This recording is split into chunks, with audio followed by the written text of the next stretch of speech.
Good morning student, class 11th। ठीक है, अपन ने फर्स्ट चैप्टर पढ़ लिया था। आज हमको पढ़ना है सेकंड चैप्टर, आरोह का सेकंड चैप्टर पढ़ना। फर्स्ट चैप्टर अपना कंप्लीट हो गया था। सेकंड चैप्टर है मियाँ नसीरुद्दीन।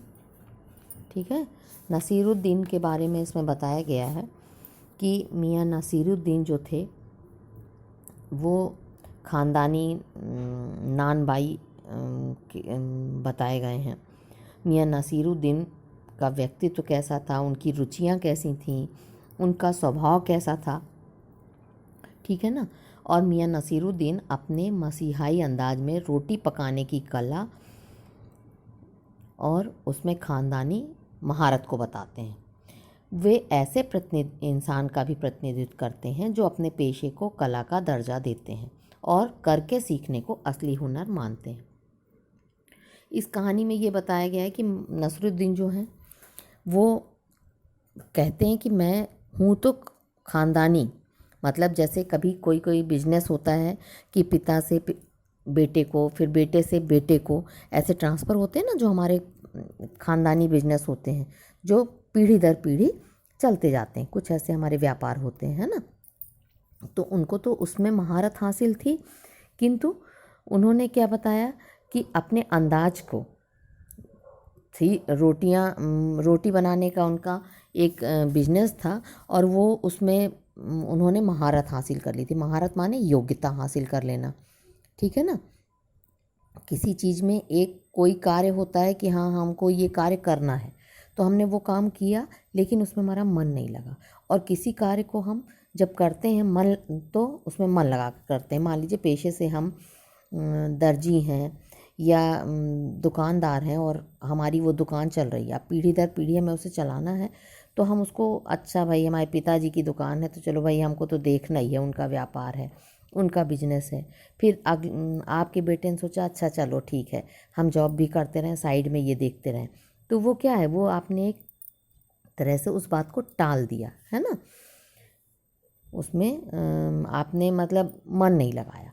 और किसी चीज़ को, किसी कार्य को करने के लिए जब हम मन लगा करके कोई कार्य करते हैं तो उसमें हमें योग्यता हासिल होती है। योग्यता माने वो एक कला का रूप दे देते हैं। कोई चीज़ आपने पढ़ाई की, कुछ बच्चे पढ़ते हैं कि हाँ ठीक है मैडम को होमवर्क पूछना है, नोटबुक में नोट कर लेंगे। मैडम को होमवर्क दिखाना, अच्छा भाई टेस्ट है, पढ़ाई कर लेते हैं। और कुछ होते हैं तो एक जुनून होता है कि नहीं, अगर हमको पढ़ना है तो अच्छे से पढ़ना है।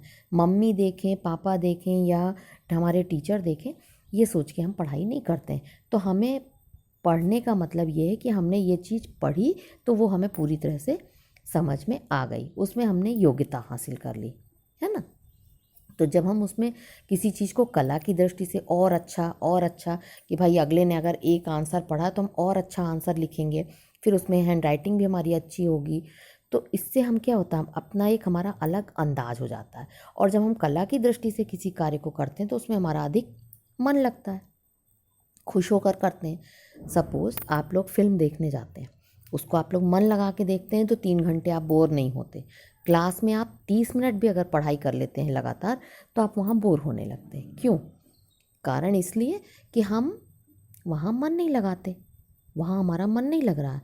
और उसी चीज़ में अगर हम पिक्चर देख रहे हैं तो हमारा मन लग रहा है, वो कब टाइम हमारा 3 घंटे निकल गया हमें पता नहीं चला, है ना। मम्मी ने अभी कह दिया कि बेटे थोड़ा सा अगर ये रूम की सफाई कर दो या ये हमारा काम कर दो, तो आप उस समय बोर हो जाएंगे कि अरे ये कहाँ से मम्मी रोज़ रोज़ काम बता देती हैं। और होता है, ये फैक्ट है कि बच्चे ऐसा मुंह बना के उस कार्य को करते हैं। लेकिन जहाँ उनका इंटरेस्ट होता है, मान लीजिए आपका ड्राइंग में इंटरेस्ट है तो आप उसको बहुत अच्छे से बनाएंगे और फिर उसमें आपका कैसे टाइम निकल जाएगा पता नहीं चलेगा, है ना। भाई हम शादी अवसरों में जाते हैं, पार्टियों में जाते हैं, वहाँ हमारा मन लगता है, खूब अच्छे से तैयार भी होते हैं और हमें पता है कि हमें अच्छा अच्छा खाने को मिलेगा, अच्छे 4 लोग देखेंगे, तो हम वहाँ एक इंटरेस्ट के साथ जाते हैं। तो वहाँ जब हम जाते हैं तो हम 4-5 घंटे आराम से निकाल देते हैं।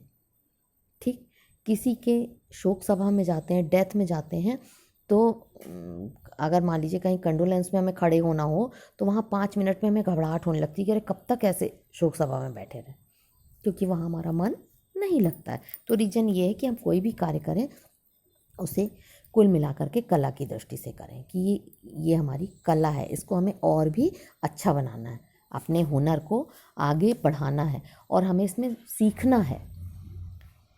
जब हम इंसान कोई चीज़ सीखता है तो उसका प्रतिनिधित्व करता है कि भाई हमको कोई काम सीखना है तो अच्छा हम बढ़ के ये भी करेंगे, ये भी करेंगे। आप लोग स्टेज में खड़े होते हो तो आपको लगता है ना मेरा डांस सबसे अच्छा हो, मेरी स्पीच सबसे अच्छी हो। तो जब हम कला की दृष्टि से करते हैं तो वो कला हमारी निखरती है और हम उसमें योग्य हो जाते हैं। ठीक है। तो इसमें नसरुद्दीन जो है वो थोड़ा सा अपना कि एक दिन लेखक का मानना ये है कि हम एक दिन, कृष्णा सोबती का लिखा हुआ है, लेखिका हैं, उनका मानना ये है कि हम एक दिन ऐसे ही वहाँ से गुजर रहे थे। हजारों राजनीति, साहित्य, कला और हजार मसीहाओं के धूम धड़क्के में नान बाइयों के मसीहा मियाँ नसरुद्दीन को कैसे पहचानते अगर हम ऐसे यहाँ वहाँ की खबरें लिखते रहते तो एक दिन उन्होंने क्या किया, मटिया महल के गढ़ैया मोहल्ले की ओर निकल गए। अब वो एक अंधेरी सी दुकान थी जहाँ आटे का ढेर सनता हुआ दिखाई दे रहा था। तो उन्होंने सोचा शायद ईद की तैयारी हो रही हो, पर पूछने पर मालूम हुआ कि यहाँ ख़ानदानी नानबाई मियाँ नसरुद्दीन रहते हैं।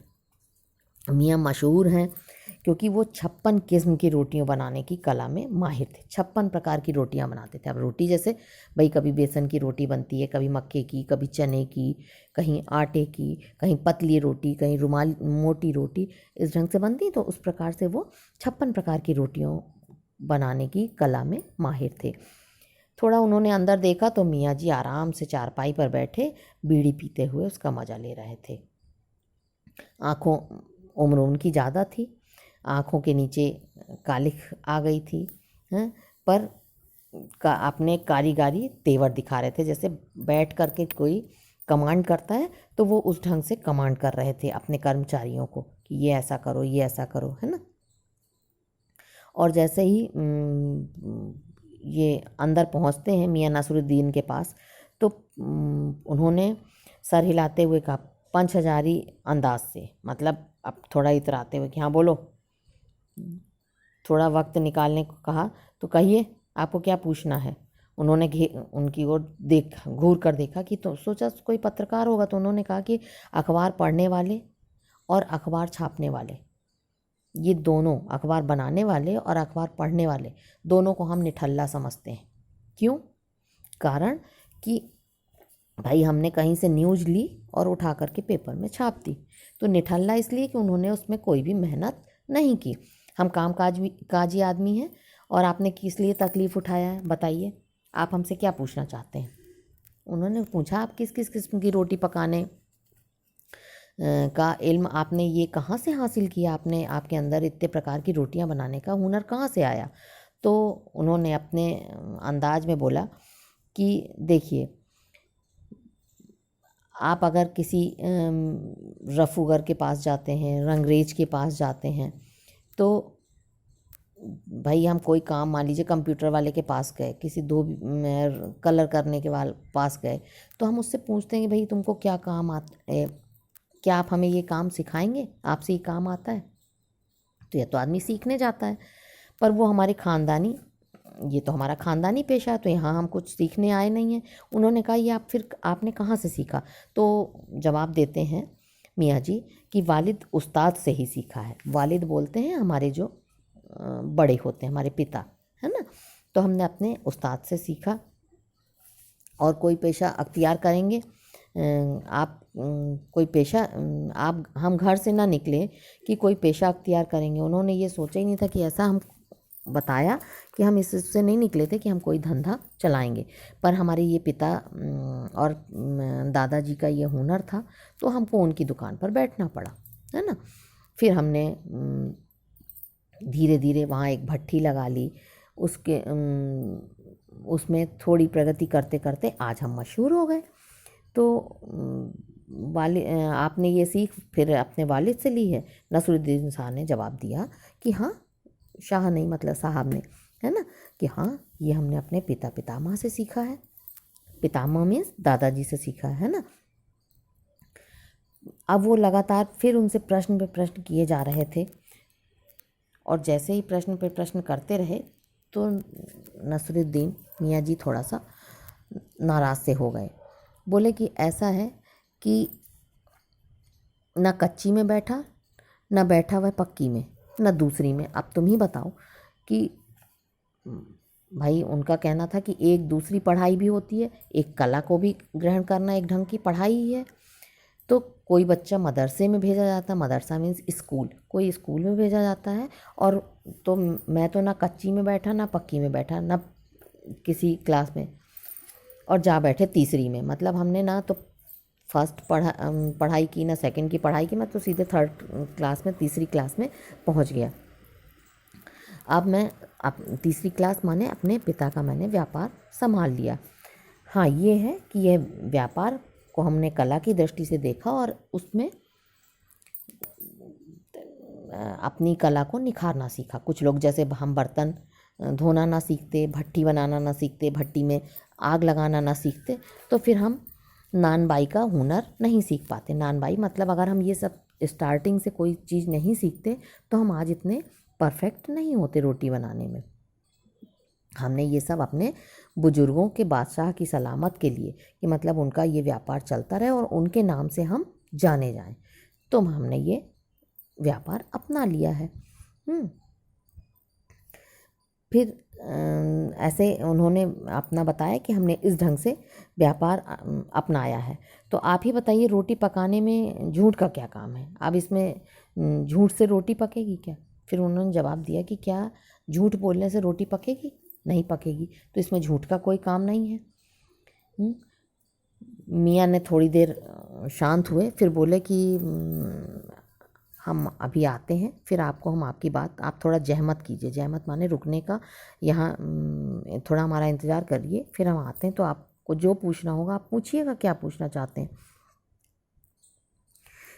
तब उन्होंने बताया कि वालिद महरूम को तो कूच किए 80, पर क्या मालूम हमें कितने मोहलत मिले ना मिले। उन्होंने कहा कि हमारे तो जो वालिद हैं उनको तो पता नहीं कितने समय गुजरे हुए हो गया, अब हमें कितनी मोहलत मिलती है। मोहलत माने हमें कितना, ईश्वर कितने दिन जीवित रखता है, तो हम अब क्या बताएं कि हम अपना व्यापार कब तक चला सकते हैं। अब उन्होंने पूछा कि फिर आपके बुजुर्गों ने कहीं बावर्ची खाने में काम किया होगा, तब आप जानते हैं। बादशाह ने कहा बुजुर्ग काम किया करते थे। तो अब वो लगातार जब पूछते रहते हैं तो थोड़ा सा नाराज़ हो जाते हैं। खिसियाना मीन्स नाराज़ होना, है ना। तो खिसियानी हंसी में बोलते हैं वो कि आप क्या जानना चाह रहे हैं? आप यही जानना चाह रहे हैं ना कि ये हम कैसे आ गए यहाँ से यहाँ तक। तो वक्त से वक्त को किसी ने मिलाया है आज तक? भाई वक्त से मिला लेते हैं खूब, पर मिलाते जनाब आप वक्त से, मतलब वक्त खिल्ली उड़ाते हैं, मजाक उड़ाते हैं। तो उन्होंने फिर जवाब दिया कि क्या वक्त से वक्त को किसी ने मिलाया? जो समय बीत गया वो बीत गया, पुराना समय अब नहीं आएगा और अब का समय आगे नहीं आएगा। तो समय रोज़ परिवर्तित होता है, जो बीता हुआ समय है वो हमारे पास नहीं आएगा। तो आप ये बार बार हमसे अब वही बातें क्यों पूछ रहे हैं? फिर उन्होंने पूछा ये दिल्ली के किसी बादशाह का है ना?